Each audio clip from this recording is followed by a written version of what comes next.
Boa noite, graça e paz. Amém. É um prazer, é uma alegria estar com vocês, compartilhar esse momento de comunhão uns com os outros. Foi tão bom conhecer o pastor, a pastora. Ainda não nos conhecemos muito bem, mas fomos muito amados e acolhidos. E juntamente com eles também a igreja. Já estive aqui, gastamos 1 hora, 2 horas conversando.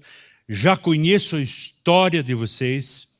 E vocês têm uma história muito linda com Deus.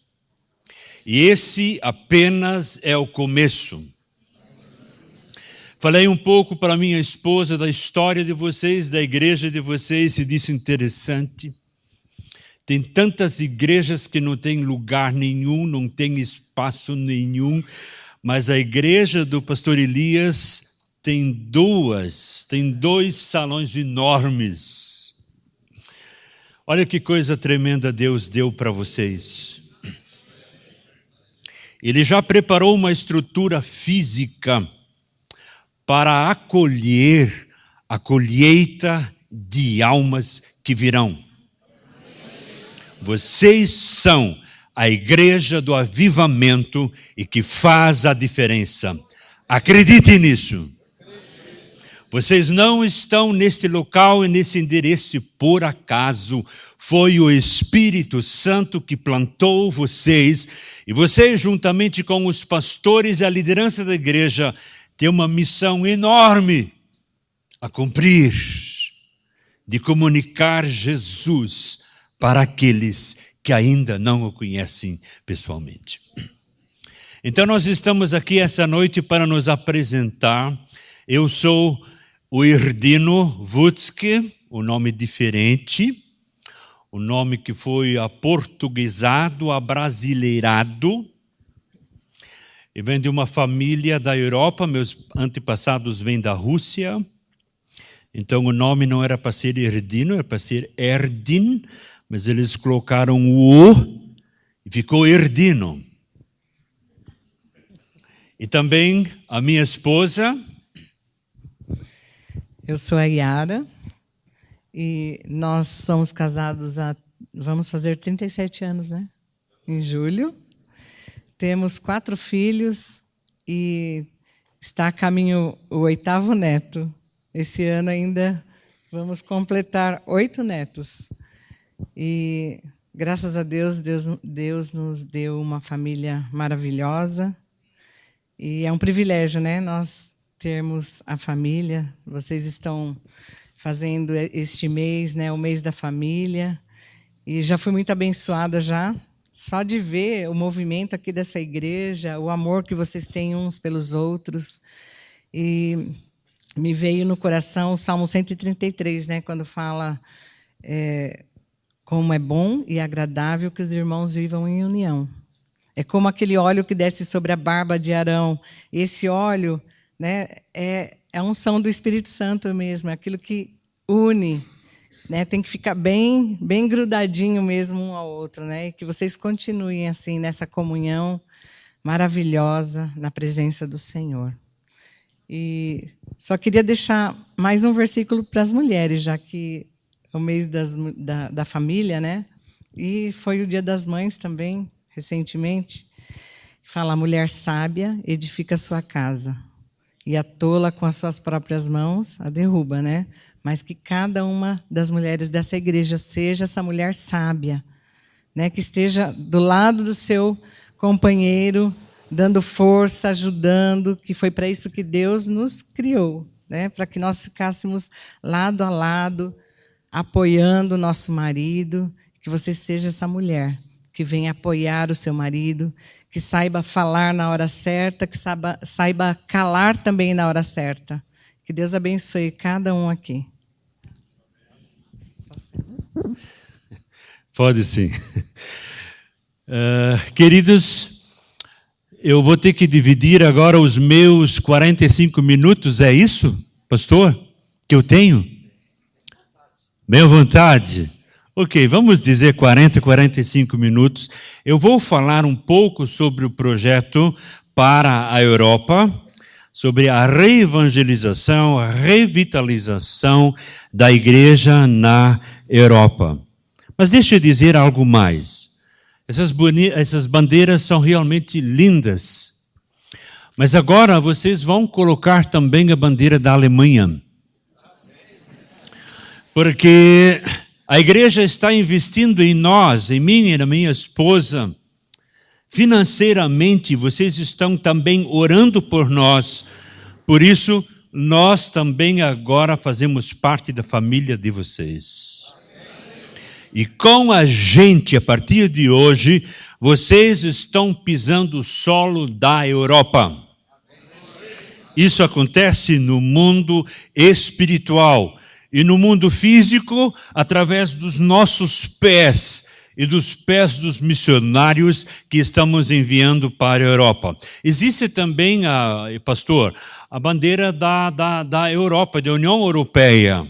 Isso aqui vai ficar cada vez mais colorido. Então, nós estamos envolvidos mesmo num projeto missionário de nós ganharmos a Europa novamente aos pés de Jesus. Faz 3 anos que estamos envolvidos nesse projeto e Deus já tem feito muita coisa. Eu também sou o diretor da missão ATE. ATE significa Associação Transcultural Evangélica, mas até também quer dizer até os confins do mundo. Não trabalhamos apenas com a Europa, mas nós trabalhamos com a área indígena do Brasil e da América do Sul, e nós estamos olhando para o mundo todo e nos faltam só mais 3 continentes. Estamos na América, estamos na Europa e nos faltam então outros 3 continentes. Só faltam 3, mas pela graça de Deus nós vamos atingir. Tem um desafio enorme pela frente, mas a gente vai alcançar. Vamos conversar um pouco sobre o que Deus está fazendo na Europa. Por favor, eu tenho apresentado um PowerPoint, alguns slides, e aí está o Euromission, projeto de plantação, revitalização e mentoreamento de igrejas. É para isso que Deus nos levantou. Esse não é um projeto da Missão ATE, isso não é um projeto do pastor Erdino e da Yara, esse é um projeto da igreja brasileira para o mundo, a começar para a Europa. É assim que nós entendemos. Nós plantamos igrejas, estamos em via de plantação já de várias igrejas. Algumas igrejas estão sendo revitalizadas e outras estão sendo mentoreadas. Isso tudo em tão pouco tempo. Vamos adiante. Nós vemos hoje uma oportunidade na Europa, e eu falo assim, uma oportunidade histórica de evangelizar, de reevangelizar a Alemanha e a Europa. Há um decréscimo da igreja e há um avanço de outras religiões, especialmente o islamismo. Isso trouxe muita preocupação para o Estado, para o governo e também para o Estado religioso da Europa e da Alemanha. Na verdade, eles não sabem o que fazer para enfrentar essa nova realidade na Europa e na Alemanha. A chanceler alemã, a Angela Merkel, ela tem algumas frases importantes. Ela é neta de pastores.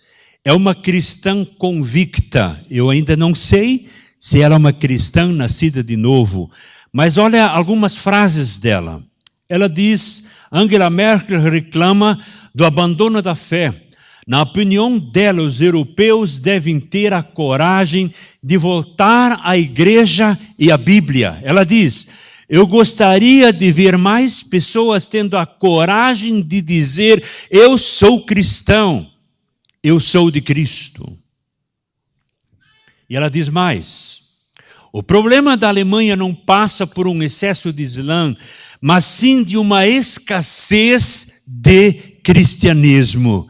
É isso mesmo que está acontecendo com a Alemanha e a Europa toda. Vamos adiante. A situação religiosa da Alemanha e a Europa, o que nós vemos é a fé viva dos antepassados e a fé morta dos vivos. A fé viva dos antepassados e a fé morta dos vivos. Vamos adiante. Esse é um templo protestante que foi a leilão. E o nosso colega pastor Paul Nogosek, ele comprou esse templo do governo. Senão, ele seria hoje uma mesquita. A maioria dos templos cristãos, evangélicos, protestantes e católicos estão indo a leilão. Não tem mais adoradores e são templos enormes. Vamos adiante. Olha esse templo. Esse foi o primeiro templo construído com pedras. Ele foi concluído em 1111. Demorou 150, 160 anos para ser concluído. Isso aqui é uma pequena parte dele. Ele é um museu hoje. Só tem um lugar que mostra que ali passou um povo que creu em Deus. Mas hoje é museu. Vamos adiante. Olha essa catedral enorme bem no centro de Berlim. É uma catedral enorme, linda, construída nos anos 1800. Vem arquitetos, engenheiros, estudantes, gente de todo mundo para contemplar a arquitetura desse templo e as obras religiosas no interior do templo. Mas não tem mais ninguém que se reúne para adorar Cristo. E por fora, tudo banhado a ouro, com versículos bíblicos tremendos. São sinais de que ali viveu um povo que creu em Deus, mas que hoje não existe mais. Vamos correr. O que nós fazemos na Europa? Então nós ajudamos a plantar igrejas. Nós revitalizamos pequenas igrejas, é o que mais tem na Alemanha e na Europa. E nós ajudamos pastores e líderes que querem crescer no mentoreamento. Vamos adiante.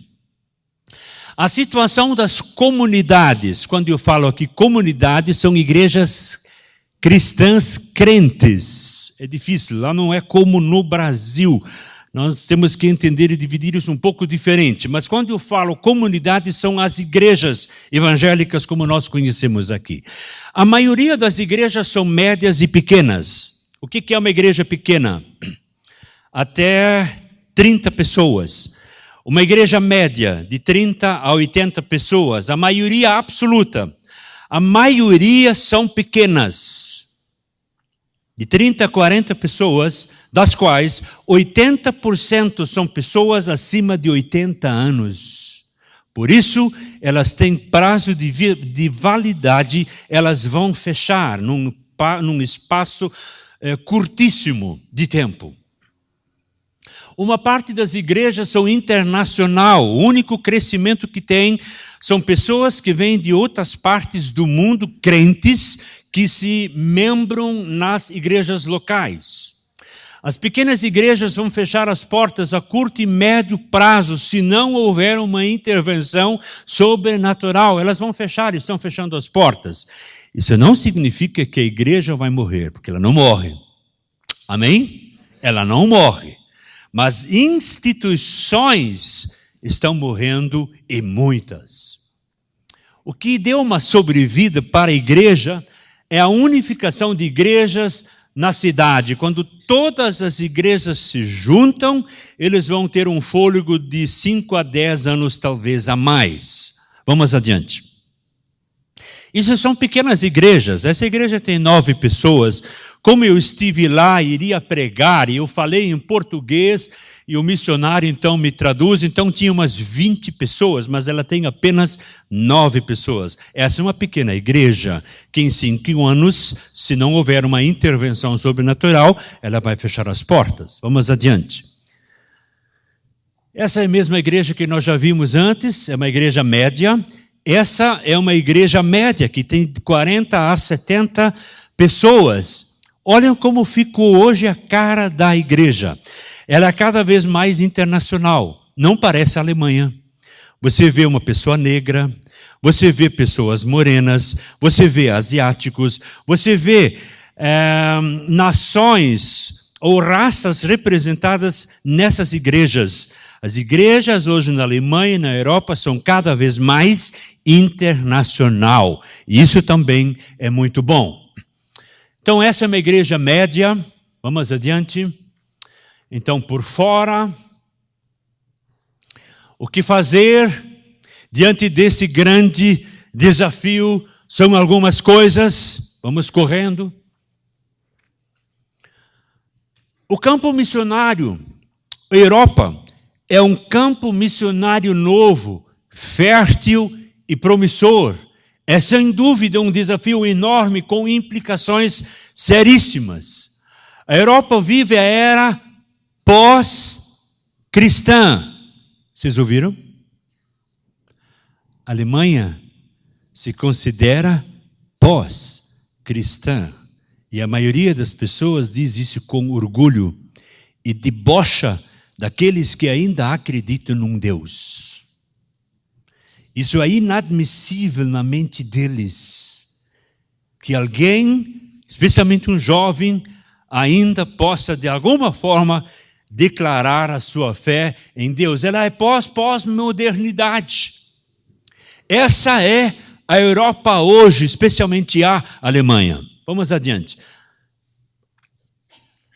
Esse é um grupo de líderes de pequenas igrejas no sul da Alemanha. Eu quis conhecer pequenas igrejas e líderes de pequenas igrejas. A liderança regional de Stuttgart me disse, olha pastor, talvez virão 4 pessoas, vieram mais de 20. Líderes de igrejas que estão morrendo. Vamos adiante. Então eu pedi que eles viessem à frente para falar como é que eles se sentem como igrejas pequenas que têm a incumbência de fechar as portas. E a liderança, a diretoria de uma denominação disse, pastor, eles não virão, eles não vão falar. Eles vieram e falaram da dor, da dificuldade, e que eles se negam a fechar as portas. Não querem fechar. Foi um senhor, depois veio essa jovem senhora, apelando, dizendo, por favor, ajude-nos, nós não queremos morrer. E ela se dirigiu à diretoria, que estava sentado bem no meio, e disse, alguém de vocês quer morrer? Eles levaram um susto. Então ela diz, nós também não queremos fechar as portas. Vamos adiante. No final, vieram todos. A imagem fala mais do que minhas palavras. Olhem o rosto para aquelas pessoas. Olharam para mim como se eu fosse Cristo, como se eu fosse o Salvador. Tem uma esperança. Você pode nos ajudar, você tem gente para enviar, para nos pastorear. Foi um momento de choro, mas o Espírito Santo também trouxe um consolo para eles. Vamos adiante. Essa é uma pequena igreja batista em Berlim que estamos ajudando hoje, que tinha 17 pessoas, hoje tem 9. mas está vindo um grupo de quase 20 pessoas com o nosso missionário, pessoas que se converteram na casa dele. Estamos nos juntando junto com eles em Berlim. Vamos adiante. Então, a minha esposa, algumas pessoas da célula, da igreja. Depois de alguns meses, a igreja já está na rua, fazendo evangelismo. Antes estavam esperando apenas para fechar as portas. Olha como é importante a gente influenciar a igreja na Europa. Nós somos influenciadores. Essa é a igreja que está morrendo. Ela se apresenta e diz, não, nós não vamos morrer. Vamos adiante. Eu poderia falar, vamos adiante. Aqui é uma célula. Essa é uma jovem, essa jovenzinha se converteu recentemente. Vamos adiante. Essa é uma outra célula, numa família tipicamente alemã, bem abastecida, onde tem tudo. E poderíamos dizer que ali jamais o evangelho poderia prosperar. Mas ela está prosperando. A sala está enchendo. As pessoas estão vindo. Esses são os nossos missionários. O carequinha ali é o nosso missionário lá em Berlim. Deus está usando eles. As pessoas estão se convertendo sim. Vamos adiante. Essa igreja alemã russa. Olha que Golias. Esse é um pastor da Rússia que está na Alemanha e que atende uma igreja que fala o russo. Deus está fazendo uma obra muito grande nessa igreja. Vamos adiante. Mais uma foto aí. Então essa é minha irmã, que é missionária lá, a Yara, e do meio é uma muçulmana. Ela disse para Yara e falou, olha, eu estou vindo há 8 meses na igreja aqui. Hoje eu trouxe minha mãe, mas eu estou trazendo mais 20 mulheres muçulmanas. Queridos, é mais do que um glória a Deus. 20! Só ela. E dizem que na Alemanha ninguém ouve, ninguém vem. A verdade é que ninguém ousa mais falar. Quando nós falamos, as pessoas dão ouvido. Quando nós amamos, eles se quebrantam e choram como crianças. Vamos adiante. Esse é um jogador do Corinthians, o Elmo, que está na Alemanha, está fazendo um trabalho bonito lá na Alemanha. Vamos adiante. Esses são pastores brasileiros na Alemanha que estamos também ajudando. Vamos adiante. Então, última foto. Vamos adiante. Esse é um missionário, um casal, uma família de missionários de Marília que estamos mandando o ano que vem para Berlim. Eles vão ajudar uma igreja que já implantou a visão do discipulado 1 a 1, que já multiplicou a célula protótipo, e é uma igreja que já está começando a viver intensamente Jesus. Essa família agora vai para ajudar, e esses pastores vão discipular pastores e vão mentorear pastores e líderes em Berlim e Grande Berlim. Isso o ano que vem. Isso aqui é tudo bem recente. Deus está começando a levantar igrejas no Brasil que estão enviando seus filhos. É um casal, uma família bem jovem. Vamos adiante. Essa família, eles vão para o sul da Alemanha. Vão mentorear um pastor e uma igreja que diz, eu quero conhecer o discipulado 1 a 1, porque eu acredito nisso, que isso é possível. Eles vão lá para ajudar uma igreja em Bittenheim, vão discipular o pastor, vão ajudar a igreja e vão ajudar pastores na cidade e na região. Vamos ver o que mais temos. Aqui está a Europa. A cor laranja é a Alemanha. Eu não trouxe a minha caneta para apontar, mas às vezes os irmãos podem me ajudar. A parte de cima ali, bem lá em cima à direita, você pode clicar ali talvez com a seta, e lá nós podemos enxergar Berlim. De Berlim nós vamos atingir toda a grande Berlim, e já temos 3 igrejas, exata, lá em cima, ali.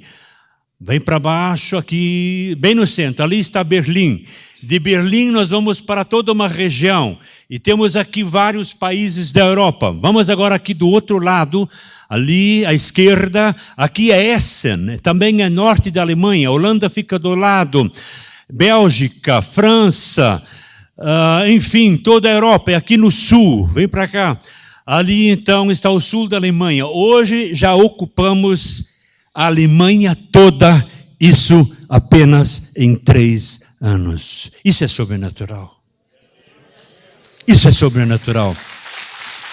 E isso é apenas o começo. E vocês, igreja, estão conosco agora nesse projeto que é de Deus, que é sobrenatural. Se eu contasse a minha história, a história da Yara, se dependesse de nós, nós diríamos: Deus, é impossível. E eu disse isso mesmo para Deus. Eu nasci no interior dos interiores, lá no sul do Brasil. A minha cidade, ninguém conhece onde eu nasci. Mas Deus me levou lá, levou os meus pais, o Erdino foi gerado. Depois meus pais vão para o oeste do Paraná, para a divisa do Paraguai, lugares totalmente desconhecidos. Eu cresci e nasci na roça, mas o Espírito Santo me buscou de lá e me levantou e me enviou para a Europa. Esse é o Deus. O impossível pertence a Ele. E o improvável se torna provável. Creia que você é um homem, você é uma mulher. Que Deus tem um propósito. E não menospreza e não despreza o homem que está dentro de você. A mulher que está dentro de você. Você foi feito por Deus, não por um acidente. Você é um projeto programado e planejado por Deus para fazer a diferença. Seja esse homem e seja essa mulher que Deus sonhou para a vida dele.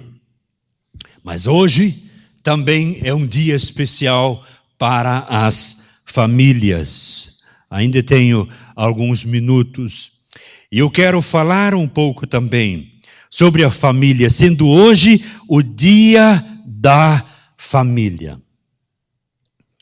Eu quero primeiro citar ou te lembrar do Lucas, capítulo 15, você não precisa abrir, mas você conhece a história do filho pródigo. Do filho que tem uma família, que tem um pai, que tem uma mãe, que tem um irmão, que tem tudo, mas ele abandona a sua casa. Você conhece a história do irmão dele. E vocês conhecem também a história do pai. Mas eu quero ler também Efésios capítulo 6, os primeiros versos. A palavra diz assim: filhos, obedeçam a seus pais no Senhor. Diz assim: no Senhor. Mais forte: no Senhor. Obedeçam a seus pais no Senhor, pois isso é justo. Honra teu pai e a tua mãe. Esse é o primeiro mandamento com promessa, para que tudo te corra bem e tenhas longa vida sobre a terra. Pais, não irritem seus filhos, antes criem no segundo a instrução e o conselho do Senhor. Diz assim: o conselho do Senhor. Amém? É uma pena que eu não vou me aprofundar nestes textos. Mas eu quero falar algumas coisas, despertar algumas coisas, colocar alguns pontos e contrapontos, Mas o que eu tenho em mente aqui é que a família precisa de cura. A cura da família. O pastor sabe muito bem, e se não sabe, você vai ficar sabendo agora. Mas a nossa geração, os cinquentões que estão aqui, nós somos, dizem, né, que nós somos a geração asa de frango. Porque quando éramos crianças, nós comíamos asa do frango. E os nossos pais, nossos irmãos mais velhos, comiam as partes nobres. Estavam no serviço pesado. Era assim. Entramos, então, os cinquentões, na história como a geração asa de frango.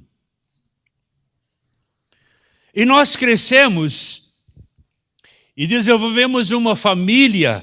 E sabe de uma coisa, pastor? Nós continuamos comendo asa de frango. E os nossos filhos, as partes nobres.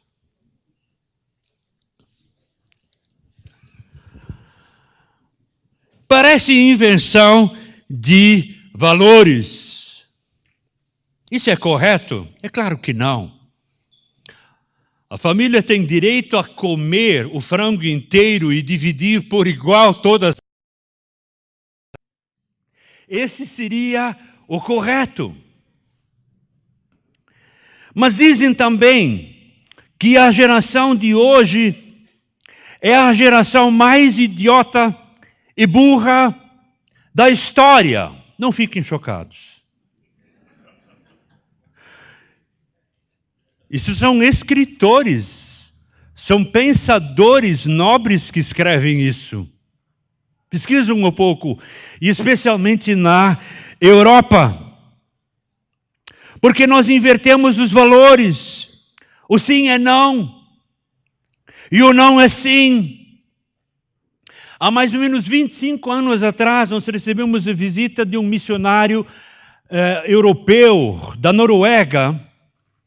E ele falou para mim e para a Yara que ele estava admirado com os nossos filhos, como eles obedecem. E vendo como que os filhos aqui no Brasil se comportam ainda melhor. Então ele disse, na Noruega e na Europa se diz o seguinte: vejam que pais comportados. Vejam que pais obedientes. E é verdade. É isso mesmo. É o que vem também acontecendo nos nossos dias. Entendemos e aprendemos que nós temos que obedecer imediatamente, completamente e alegremente. Vamos repetir? Obedecer imediatamente, mais forte. Obedecer imediatamente, completamente, alegremente. Mas parece que é assim que os pais se comportam hoje em relação aos seus filhos. Pais perdendo a autoridade dentro da sua casa. Nós temos a geração N, nós temos a geração Y que está aqui hoje. Isso não é uma crítica, queridos, é uma constatação. Essa geração que está aqui hoje, ela se sente no direito de tudo, sem trabalhar duro para conquistar nada. E ainda reclamam se falta o filé mignon todos os dias. Há uma inversão de valores em todas as áreas, em todos os sentidos. Isso mostra que a família precisa voltar a ser família do ponto de vista de Deus e do Deus da palavra. Sabemos que não existem famílias perfeitas, mas ajustadas, funcionais, que são edificadas somente pela graça, que são edificados pela presença do Senhor. Dizem mais. Dizem que somos a geração do amor eterno enquanto dura. Já ouviu essa?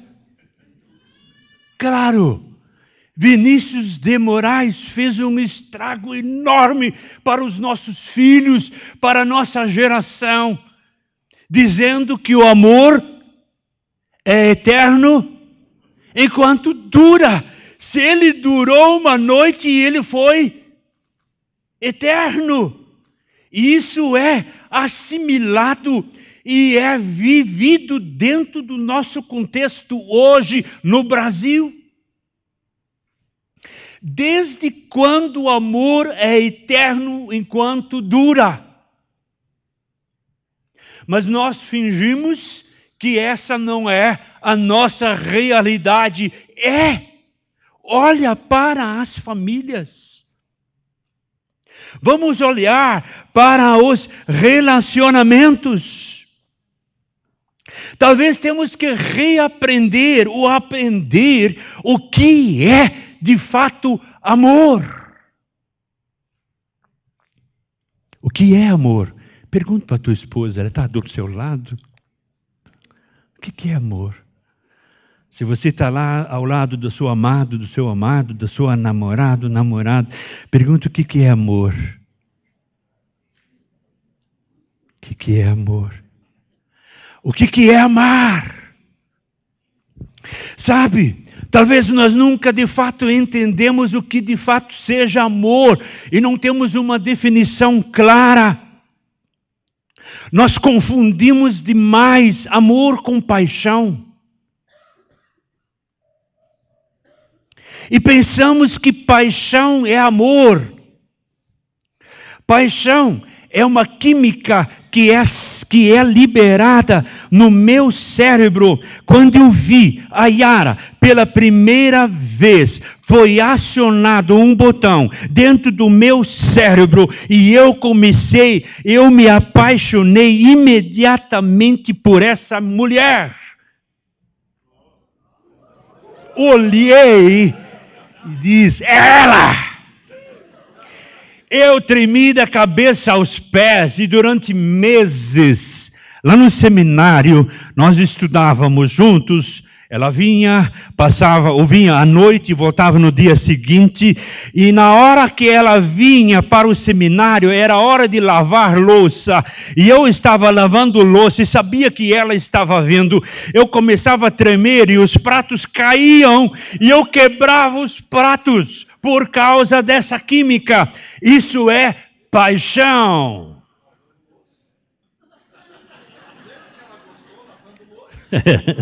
Faço isso até hoje. Isso não é amor. Isso é paixão.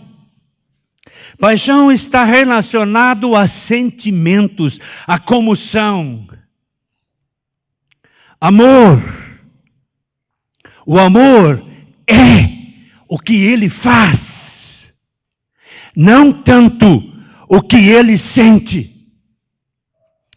Depois de um ano casados, e ela só queria dormir abraçado. E no verão, é quente. E eu sinto muito calor. E eu pensava, mas até quando vai durar esse verão? Porque se eu falo para ela que eu não aguento mais ficar agarradinho, ela ia morrer. Porque ela iria pensar, ele não me ama mais. Mas eu tive que dizer isso para ela. E ela chorou. E eu tive que achar uma resposta. E foi lá muito cedo que eu descobri qual é a diferença de paixão e amor. Amor tem a ver com decisão, tem a ver com vontade. Amor tem a ver com comportamento. Não depende do que você sente. Porque Deus amou o mundo de tal maneira que deu Jesus. Se ele dependesse de sentimento, ele não daria Jesus de jeito nenhum. Em favor de uma raça que voluntariamente ofendeu e se afastou. Então ele amou com amor, vontade, com amor, compromisso, com amor, comportamento. Isso é amor. Mas amor não envolve sentimento, envolve. Mas não pensa que você vai ficar a vida inteira dizendo: ah, como eu te amo, eu sinto mesmo, 37 anos, a mesma coisa. Se você fala isso para tua esposa, para tua mulher, você é um mentiroso. Você não sente mais o mesmo. Se você dependesse e eu também dependesse dos meus sentimentos, eu já teria ido e ela também. Motivos nós temos, você tem e eu tenho. Então nós não dependemos do que nós sentimos. Mas nós temos um acordo de vontade, nós fizemos um voto, nós nos comprometemos e empenhamos a nossa palavra. E o fundamento desta palavra é compromisso. Eu vou ser fiel a essa mulher até a morte. E isso não é fácil. Por que tantos divórcios? Por que tantas mulheres choram? Oh, ele não me ama mais.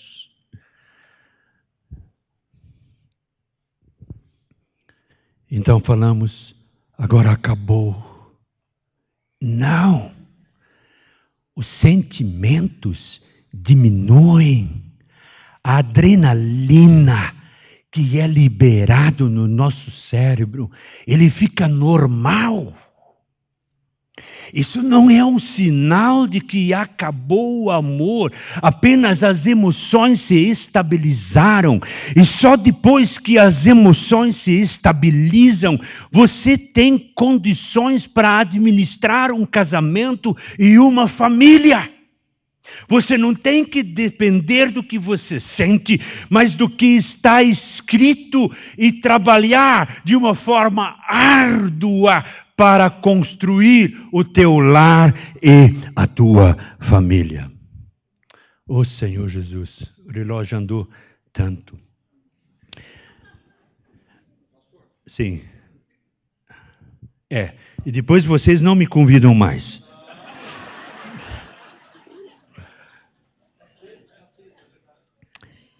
Ok, eu vou apresentar então por que nós entendemos que precisamos da cura.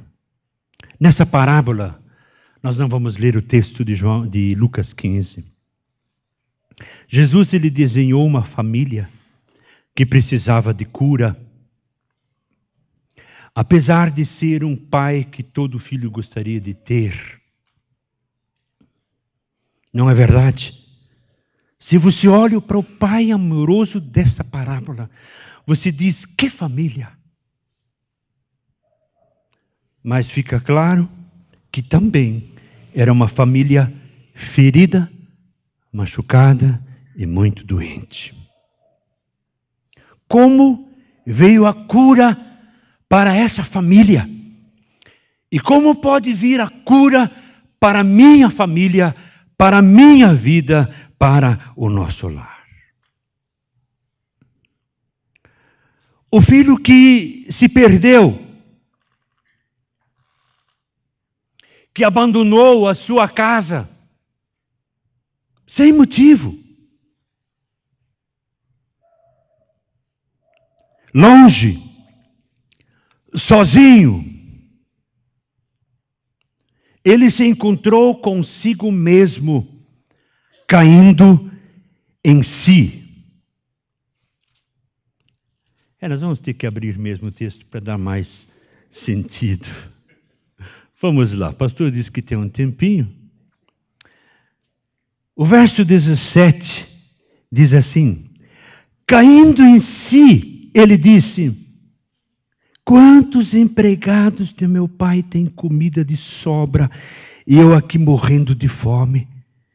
Eu me porei a caminho e voltarei para o meu pai e lhe direi: papai, pequei contra o céu e contra ti, não sou mais digno de ser chamado teu filho, trata-me como um dos seus empregados.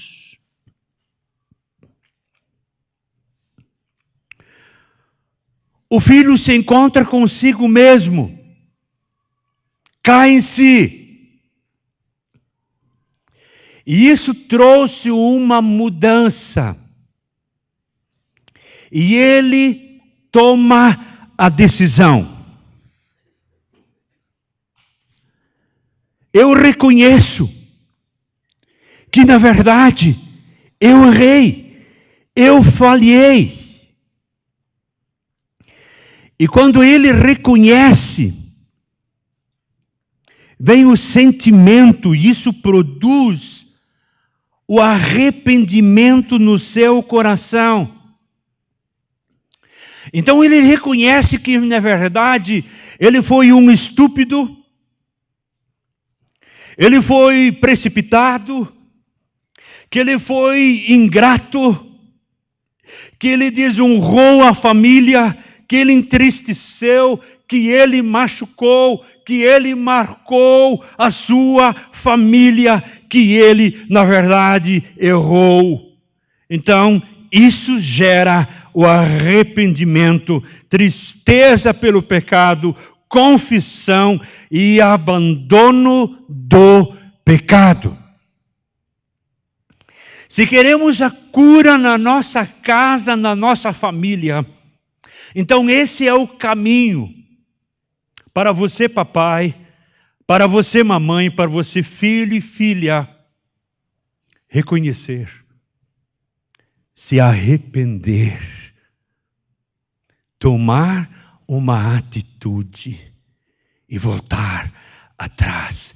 Isso gera o começo de uma reconciliação e cura. Mas olhando para esse texto, nós vemos também o filho mais velho. Ele tem uma coragem de colocar para fora o que estava envenenando a sua alma. Ele tinha muita dor, muita raiva, muito ódio, muita amargura no coração dele por causa do seu irmão.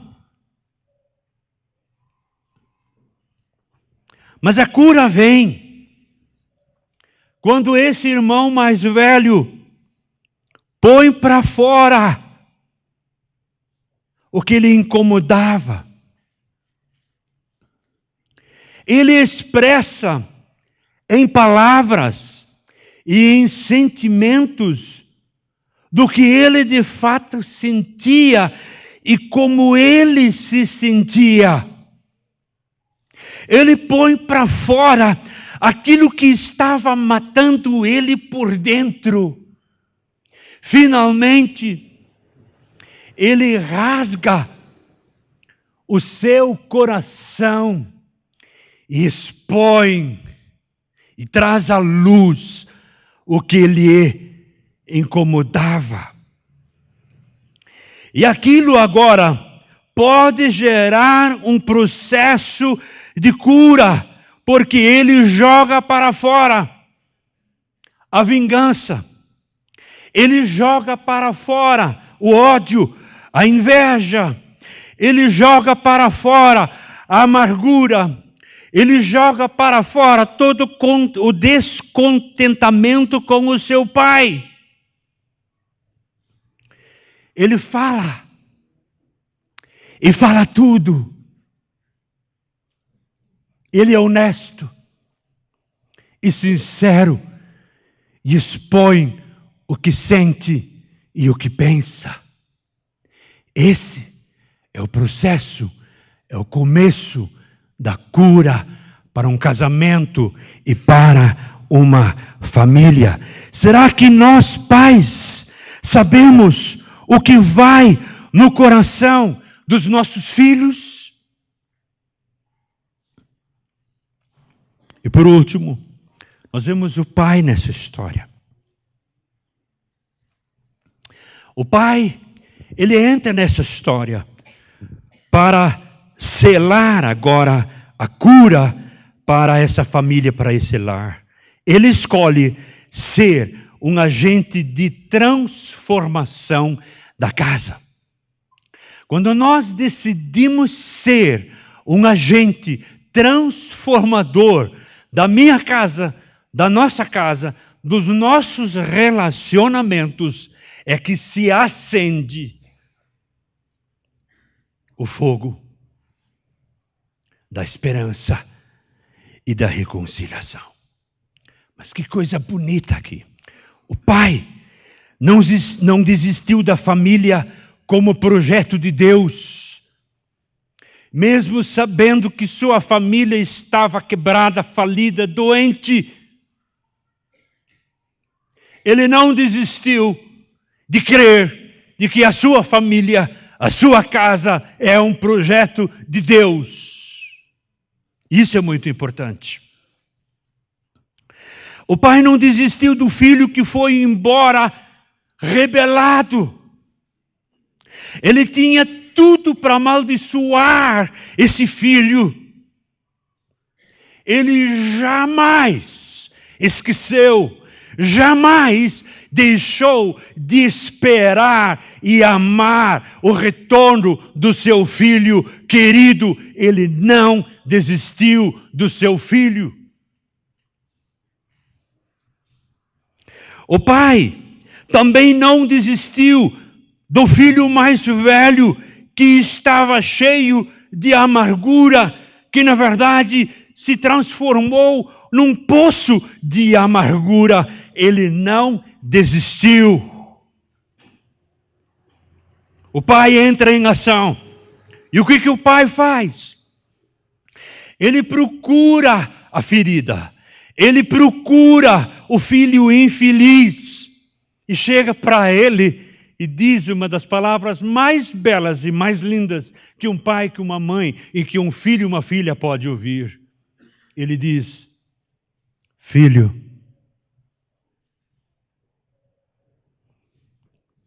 essa palavra, essa frase, filho, meu filho, meu querido filho, faz um mundo de diferença. Com essa ternura e com esse amor, o pai procura o filho ferido e diz: filho. Ele o chama de filho. Ele apaga a chama da inveja, do ódio. Lembra para ele e diz: você é meu filho, sempre foi e sempre será. Isso derrete o coração dos filhos.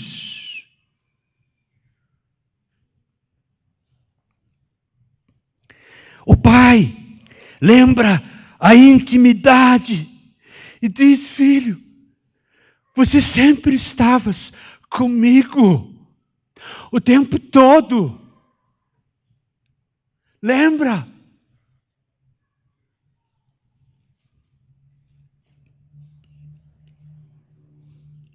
Ele mostra a herança e diz: tudo que é meu é teu.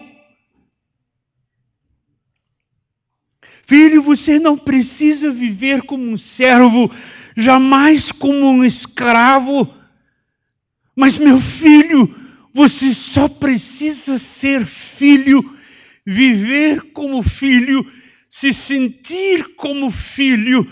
É isso que você é, meu querido filho. Isso foi a cura para esse filho.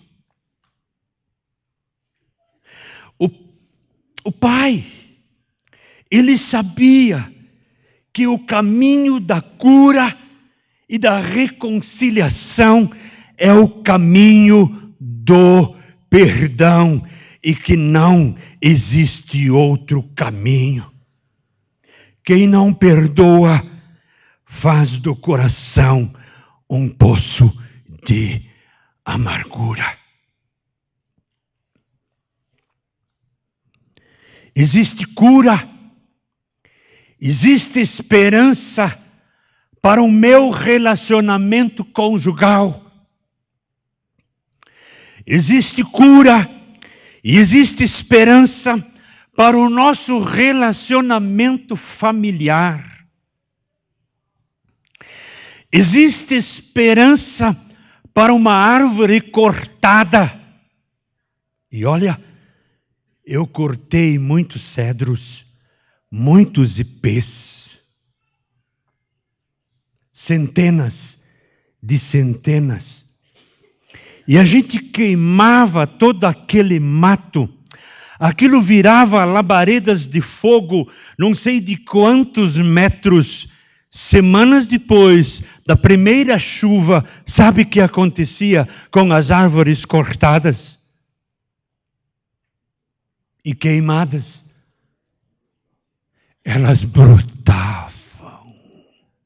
Oh, aleluia! Há esperança para uma árvore cortada.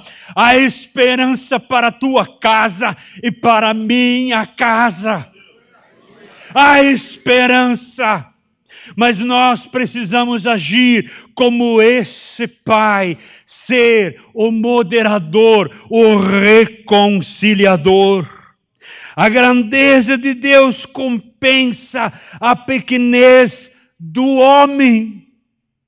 Nós somos pequenos, frágeis e fracos, mas Deus é grande. Eu posso não ter nada.